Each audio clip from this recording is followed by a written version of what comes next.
Tape Deck Media.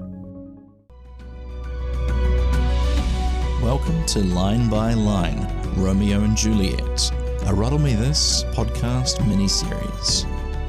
Over the next few weeks, I'm going to be bringing on actors, comedians, and other people that are knowledgeable about the bard himself, William Shakespeare.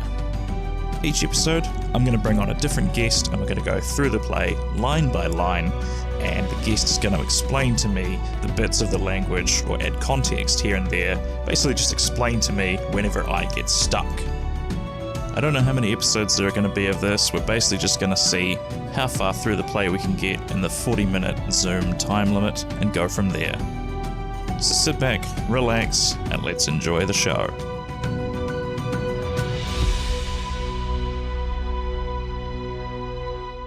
Welcome back, listeners, to, I think this is episode 4 of Line by Line, the Ruddle Me This sub-series. This week, have got a guest that, if you've been listening for a while, you probably recognize. Welcome, Aimée Borlase. Kia ora. It's, Hello. I think the last time you were on, we talked about Lily Allen, I think. That might have We been did. it. Yeah. Yeah. I feel, and it's very appropriate for me, I think, that to go from Lily Allen to this. Yeah, So, exactly. Very yeah. on brand. Yeah. Very good. Well, let's just get straight into it. So, a quick recap as we're doing this week by week. We last left our heroes. The 3 lads had just established that they were going to crash Capulet's house party, and they sort of established that they weren't going to have much of a plan. They were just going to run in and sort of play it by ear. Mercutio started talking about Mab, and then got a little carried away, and Benvolio sort of interrupted him, and here we are here. So, scene 5, a hall in Capulet's house. Should we just do a line back and forth each, and then I'll stop us when I get stuck? So, yeah. Musicians waiting, enter servingman with napkins. First servant, where's potpan that he helps not to take away? He shift a trencher, he scrape a trencher. Second servant, when good manners shall lie all in 1 or 2 men's hands, and they unwashed too, 'tis a foul thing. First servant, away with the joint stools, remove the court cupboard, look to the plate. Good thou, save me a piece of march plain, and as thou lovest me, let the porter let in Susan Grindstone and Nell, Antony and Potpan. Second servant, aye boy, ready. Okay, so what are they talking about in that first bit there? Who is Potpan? Some guy. I mean, Yeah. literally, like, this is the opening of, this is like kind of just setting the scene for the party, right? Gotcha. So we've got musicians waiting. We've got these servant guys coming in with some napkins and stuff. Literally, Potpan is just like one of the other servants. Gotcha. And the first guy is just being like, where is he? Why is he not helping us? He's meant to be like moving plates and scraping plates, and he's not here. And the other guy's like, can't get good help these days. Yeah. Honestly, like, if anyone is listening to this and they've worked in hospo, like, you've had this conversation. We all People know have been having this conversation we? for hundreds of years. Wonderful. Alrighty, so then... Of course, the first servant says this stuff about the porter letting in Susan Grindstone, and literally he's just saying, like, can you save me some marzipan, like, save me some food, and if you love me, you will make sure that the guy on the door lets Susan Grindstone and Nell in. I don't have enough context or know these names well enough to say that they're anyone specific. I think he's just like, that. Can you make sure that woman that I like comes in if she's at the door, kind of thing. Gotcha. Okay, wonderful. So then, second servant, aye boy, ready. First servant, you are looked for and called for, asked for and sought for in the great chamber. Second servant, we cannot be here and there too. Cheerly boys, be brisk a while, and the longer liver take all. Enter Capulet with Juliet and others of his house, meeting the guests and maskers. Would you like to take Capulet there? Oh, yeah. All right. This is big block of text. Big block of text. This is Capulet. This is Mr. Capulet. I think so, yeah. Yeah. Welcome, gentlemen, ladies that have their toes unplagued with corns will have a bout with you. Aha, my mistresses, which of you all will now deny to dance? She that makes dainty, she, I'll swear, hath corns. Am I come near ye now? Welcome, gentlemen. I have seen the day that I have worn a visor and could tell a whispering tale in a fair lady's ear, such as would please. 'Tis gone, 'tis gone, 'tis gone. You are welcome, gentlemen. Come, musicians, play. A hall, give room and foot it, girls. Music plays and they dance. Should I keep going? Yeah, you might as well finish it. You've done such a great job so far. More light, you knaves, and turn the tables up and quench the fire. The room has grown too hot. Sirrah, this unlooked for sport comes well. Nay, sit, good cousin Capulet, for you and I are past our dancing days. How long is it now since last yourself and I were in a mask? Bravo. Well done. This is the benefit of me doing this podcast is I get to see Shakespearean actors just do Shakespeare. So I get this personal little kind of play. So I think I understood most of that. Corns seemed to be a big problem for people back in the day, didn't they? Well, I think what I really enjoy about this is the bribery of if you don't have corns, get on the dance floor. And if you don't get on the dance floor, I'll just tell everyone you have corns. You couldn't possibly have another reason not to dance than by having corns on your feet. Yeah. What is corns? That's bunions is the thing where your toe is kind of in that wrong angle. Corns is a bit like warts and stuff like that, isn't it? It's like a hardcore blister, I think. Yeah, gotcha. And then he says to his cousin, sit down, we're too old for this. He's just saying it's getting really hot in here. Can you put the lights up, fire down, come hang out? When was the last time we were doing this? Gotcha. Okay. And we did. You probably have been. You've had prose on here, but we did actually cut off sort of halfway through a line because you can see it in the text that Mr. Capulet says, "How long is it now since last yourself and I?" Which is one line. We're in a mask is the first half of the next line, and the Capulet cousin's answer by a lady 30 years finishes that line. This is not a visual medium, but if you're looking at the text, you can see that you've sort of got half a line and then the next. So that gives you an idea of him almost like he's cutting him off. Yes, indeed. So then he says, what man? 'Tis not so much, 'tis not so much. 'Tis since the nuptials of Licentio. Come Pentecost as quickly as it will, some 25 years, and then we masked. Cousin says, 'tis more, 'tis more. His son is elder, sir. His son is 30. Capulet, will you tell me that? His son was but a ward 2 years ago. Then we have Romeo who appears. Yeah. But by the way, all that was just kind of classic old people being like, no, it can't have been that long ago. He's only 12. Yeah. I'm with you.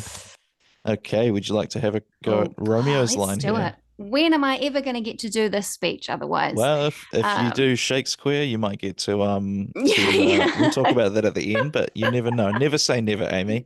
True. I played the nurse in the last one, so anything's possible. That sounds I love that. I love this that is Romeo. You. This is I love that view. This is a famous bit. Romeo, oh, she doth teach the torches to burn bright. It seems she hangs upon the cheek of night. Like a rich jewel in an Ethiop's ear, beauty too rich for use, for earth too dear. So shows a snowy dove trooping with crows, as yonder lady o'er her fellows shows. The measure done, I'll watch her place of stand, and touching hers make blessed my rude hand.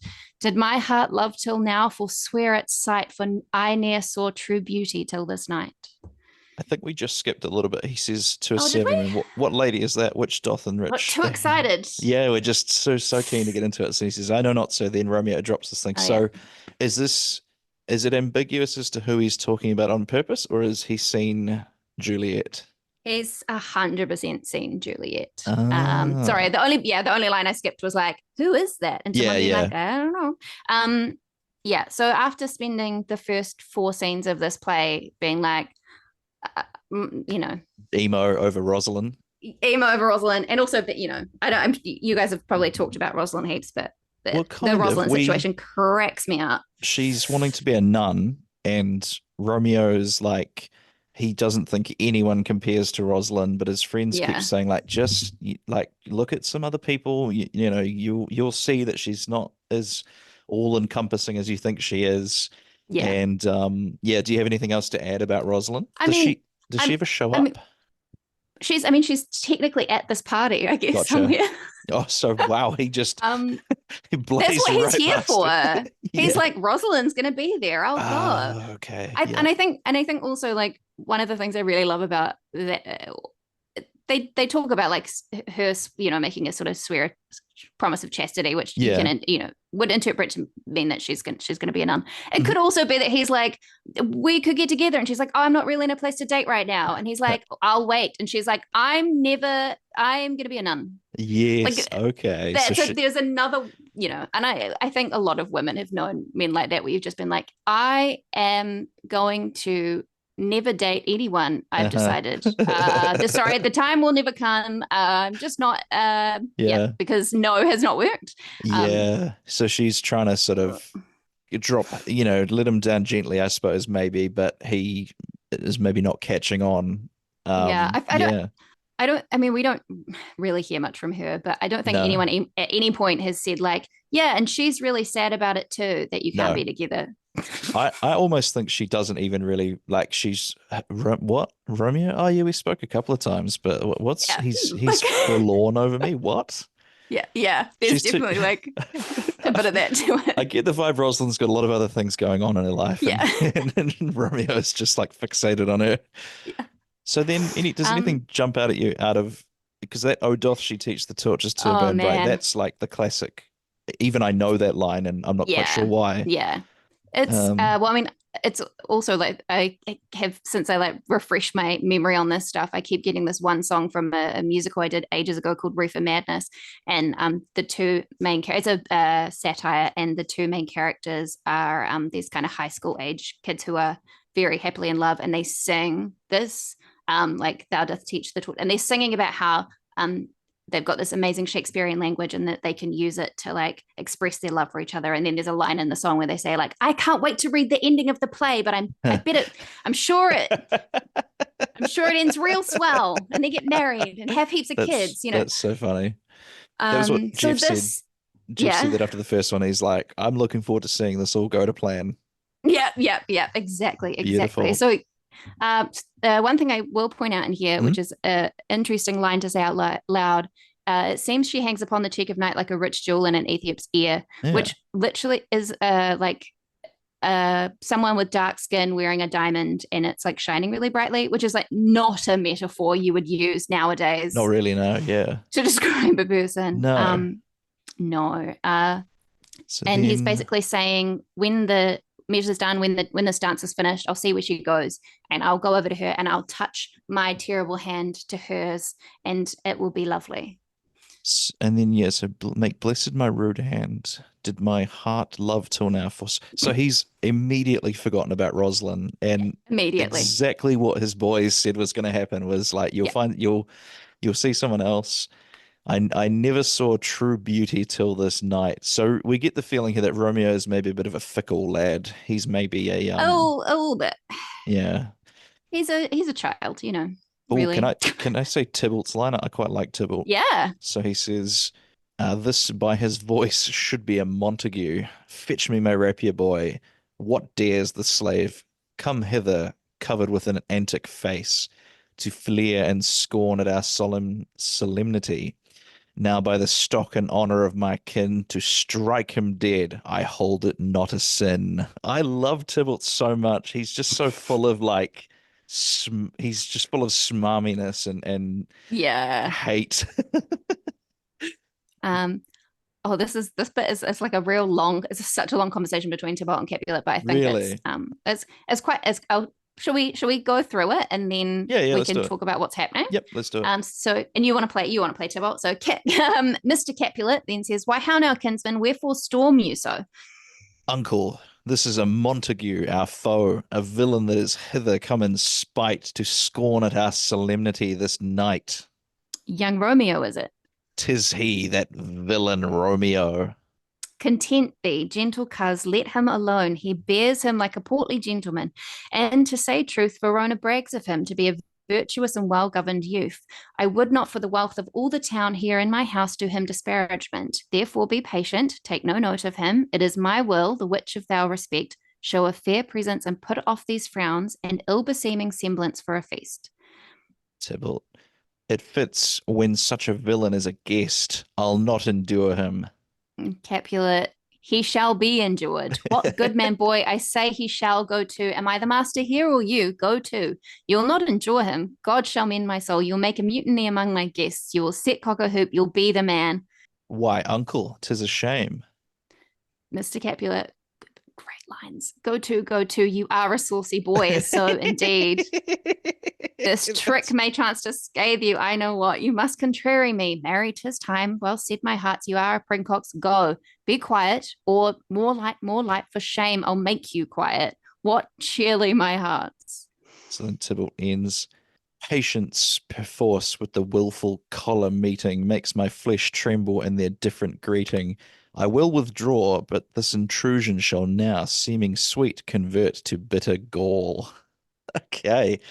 So such a long conversation. Very interesting that Capulet actually doesn't seem to mind Romeo. I think one way you could look at this though is that Capulet's trying to have like a big nice party and it's going really well and everyone is having a really good time. Yeah. And these like Montague boys have turned up and they're kind of like they're not starting shit, they're just partying. Yeah. And Tybalt's like, let me at him. And Capulet's like he's just like, leave it. Like, just leave it. Like, just leave it. He's like, no. And Capulet's like, I this is my house and I don't want people talking badly about me. You know, like, I don't want to have like a big fight break out at this party. I don't want people to be like, you know. They just had the big telling off from, is it Paris that tells them off in the couple of scenes ago? And there was one other bit that jumped out at me. I love how he calls him a villain. Like, I don't think Tybalt has had much of a he hasn't had any scenes with Romeo up until this point. He just decided that he's a villain. Yeah, that's that name. So does anything else? What does he mean? He bears him like a portly gentleman. He content thee, gentle coz, let him alone. He bears him like a portly gentleman. That's a good question. Yeah. Portly, I don't know if portly means the same thing now that it meant then. Yeah. It seems to me like he's just saying he bears him like a portly gentleman. I think he's just saying he's behaving himself, essentially. Yeah, that makes sense. And he says, to say truth, Verona brags of him to be a virtuous and well-governed youth. Like, everybody says that he's a good boy. A good boy, yeah. Like, let's just... he's not making trouble, so let's just let him be. And you can see again, this is me doing the nerdy stuff, but Tybalt says, it fits when such a villain is a guest, I'll not endure him. That's another one of those half lines. So you know Capulet is jumping in to be like, you can hear it in the rhythm. I'll not endure him, he shall be endured. That's right. Of like, just shush, Tybalt. Like, like if you can't calm down, like you need to leave, basically. Yeah. Go to. He keeps telling him, go to. Yeah. Am I the master here or you? Go to. You'll not endure. I love the word endure. Like that's, it still feels very apt to co-work, you know, certain co-workers or something that you've had. You're like, I must endure. You're a saucy boy is a fantastic I love line. it. What a great line. Yeah. So I think that's about all that sort of jumps out at me. You'll make a mutiny. I'm kind of with that. So and you know Tybalt's about to leave because he does those little rhyming couplets at the end. the patience perforce with all the column eating makes my flesh tremble in the different. That's a nice little it's a good indicator that someone's about to leave is when they start dishing out the little rhyming couplets. So he's kind of like he's got to get the last word in and he wants to sort of elegantly disappear sort of thing. I'm like racking my brain now, but I know that often at the end of scenes and often when people are leaving, there's like a couple of rhyming couplets and you'd recognize it. But also like I want to do that. Like I want to do a fun rhyme every time I leave a room. You know? that'd be great. There's an interesting, this is sort of unrelated, but I guess there must be a sort of language that the audience would readily understand. Like they would hear the rhyming couplet and go, oh yeah, okay, he's about to leave. Like If you've ever watched Yeah. kabuki, which is Japanese theater, there are certain sound effects that signify things like two blocks clacking together is a scene change and things like that. So I'm sure Oh, there's cool. all sorts of stuff like this in other theater. But yeah, that's very interesting to know. Yeah. Yeah. Yeah.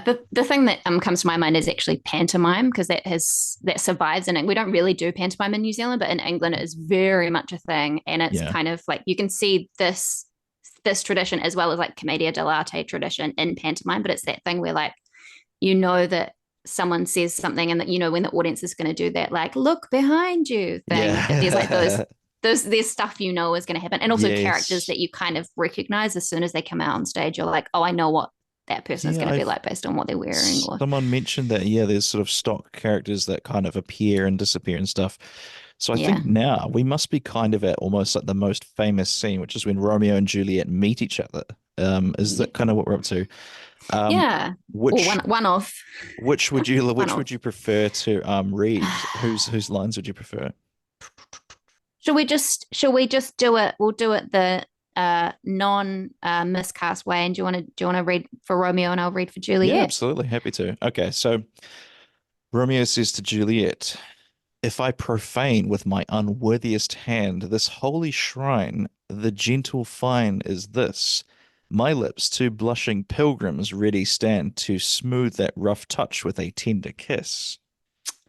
Juliet says, "Good pilgrim, you do wrong your hand too much, which mannerly devotion shows in this. For saints have hands that pilgrims' hands do touch, and palm to palm is holy palmer's kiss."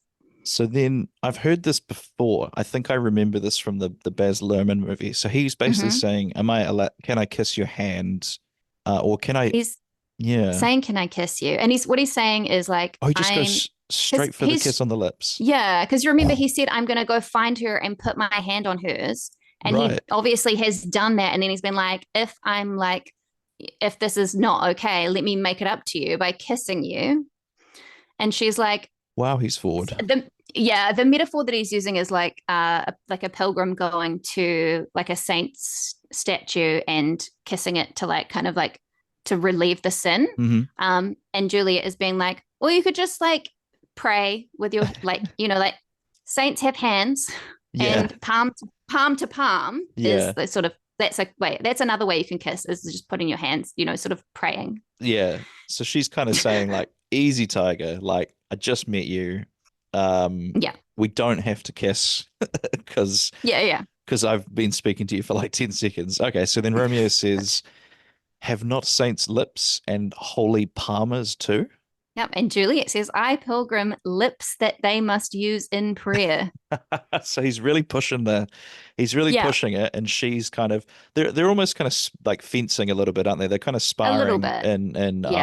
and vocal, Yeah, and it's hard to say, is she like genuinely not interested, or if she's just like putting on a show of chastity because she's like, Well, I think I got the sense that she's quite bright. She is. Her parents a couple of scenes ago were a bit like, "We're gonna take your feelings into account. We think you should marry Paris, but also like," and I think I don't know, just what she said back in response to them was like, okay, she's pretty switched on. She's pretty she's pretty aware of what's going on. So 13 going on 30.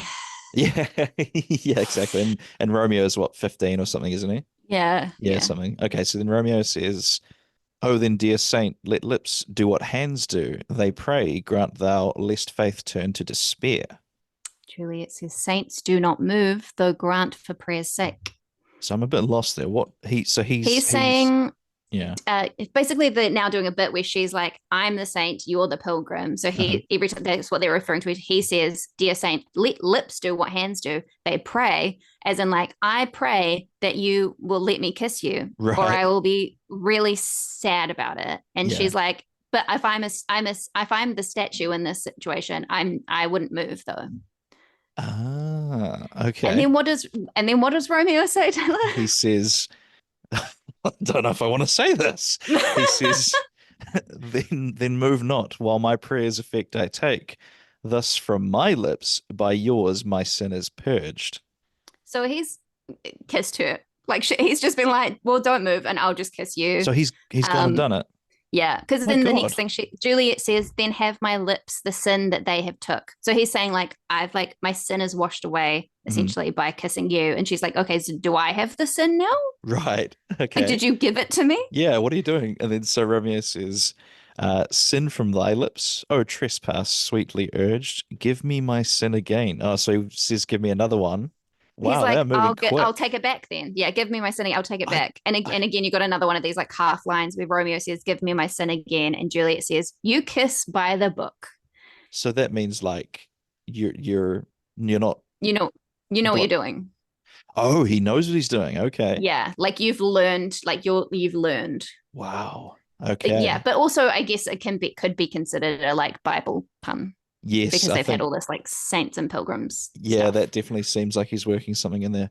Wow, so they just go straight to the kissing. That sh is Yeah. shocking, but I guess times have changed a bit, haven't they? So when you play this scene, is Juliet supposed to be into it, or is she kind of like keeping at arm's I distance? I I think this is so open to Yeah. interpretation. If you just read this scene, I think it would be very easy to be like, Juliet is not into it at all. And this guy just came up to her, grabbed her hand, and was like, can I kiss you? And she was like, no. And he was like, okay, we'll just stand there and I'll kiss you, It's like which the is kind of what has happened. But yeah. because of factoring in kind of the times, it Yeah. might have been, she might have considered it more appropriate or proper to be like, oh no, don't, oh, Yeah, yeah. don't kiss me. hmm I'm just here to dance. I'm just a saint, yeah. Don't or I'm a I'm statue, just whatever. standing here. I don't have anything to do with this. When we see what happens in the next couple of lines, Okay. that kind of changes the Yeah. view of it a little bit. Okay, so then the nurse, who was my my character, says, Madam, your mother craves a word with you. Romeo says, What?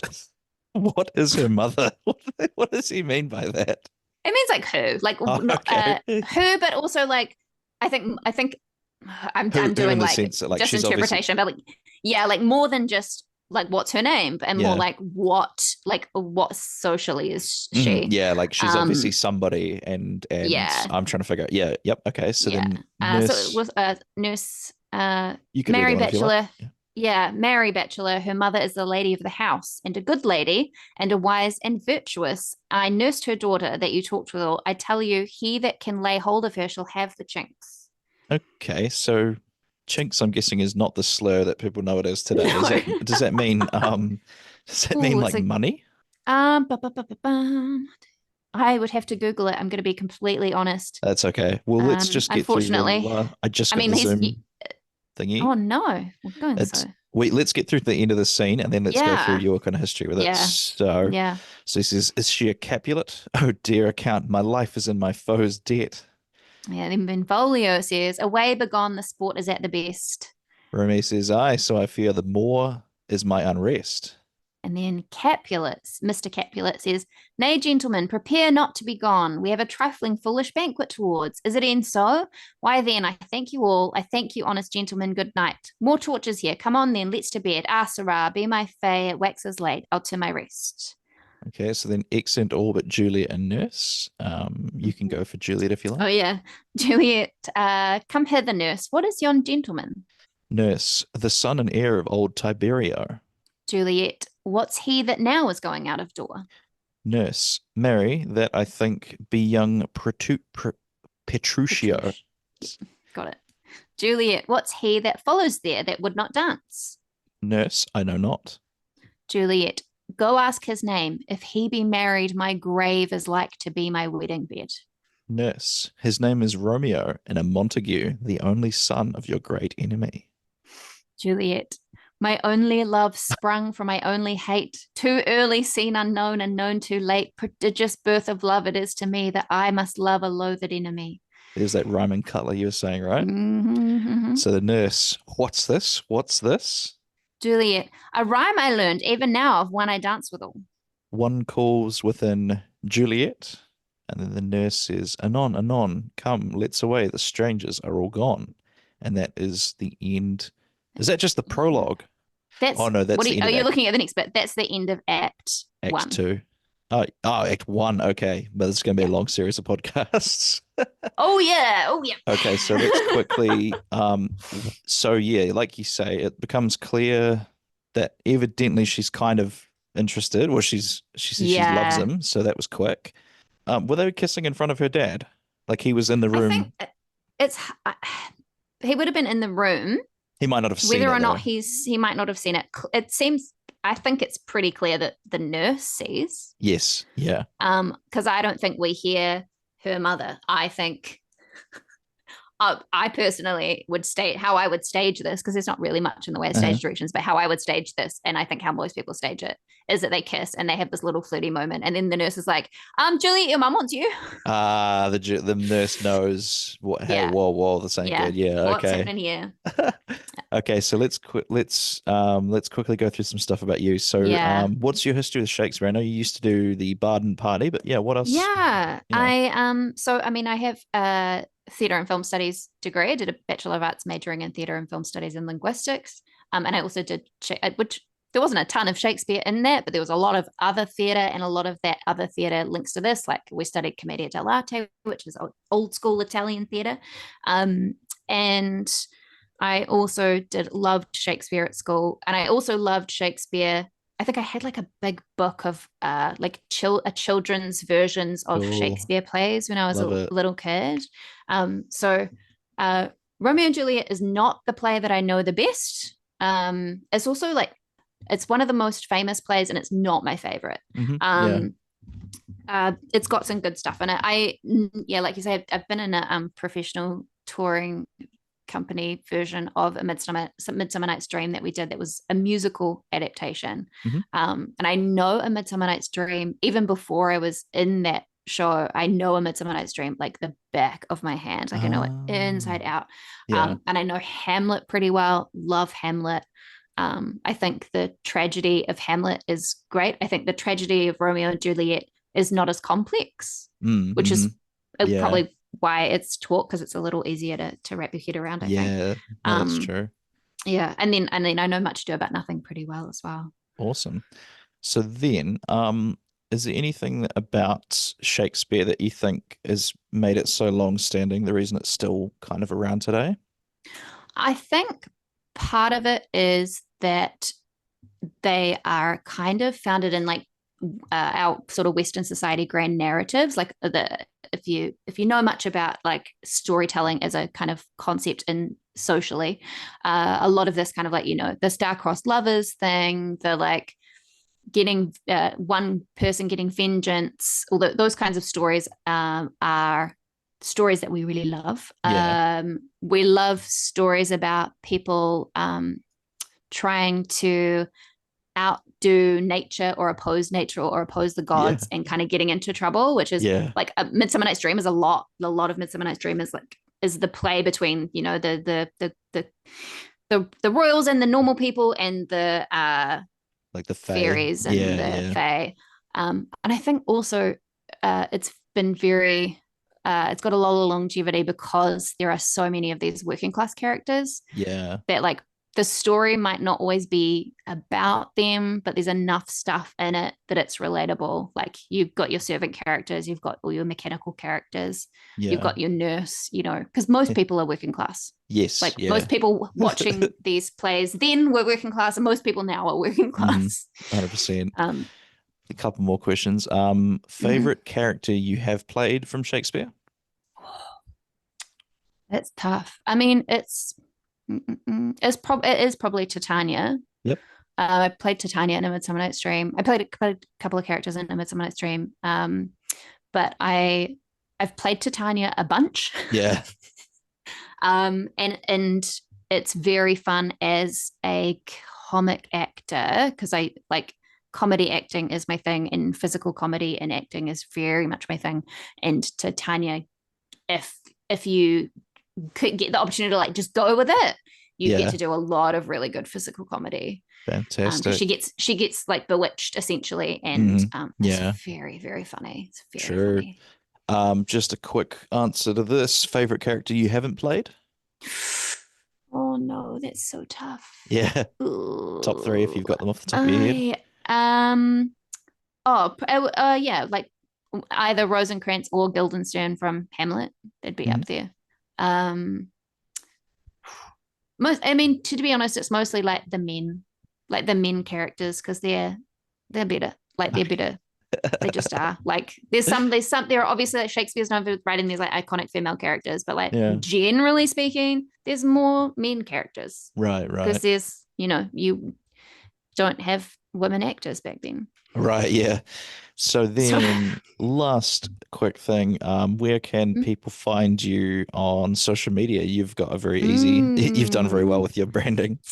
Yeah, there's not very many people out there with my name spelled the way that my name is spelled. So you just plonk my name in, Aimée Borlase, everywhere. Instagram, Facebook, TikTok. If you want to, at www.aimeeborlase.com, which is just like a bunch of weird to buy tickets for stuff. I'll chuck all of that in the show notes. So thanks for joining me, Aimée. Are you keen to come back and do another episode a little bit further down in the play?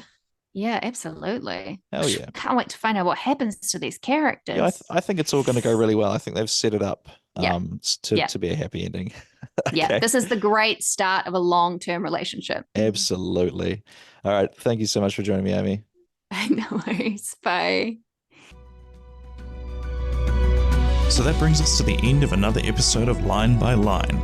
Thank you so much for listening, and if you enjoyed it, please tell your theatre-loving friends about it. Give us a share on social media, and most importantly, leave a review on Spotify, Apple Podcasts, or Good Pods, or whatever your favourite podcatcher is. Come back next week, same time, same place, for another episode of Line by Line. To quote the bard himself, "Parting is such sweet sorrow that I shall say goodnight till it be next week." Thank you for listening.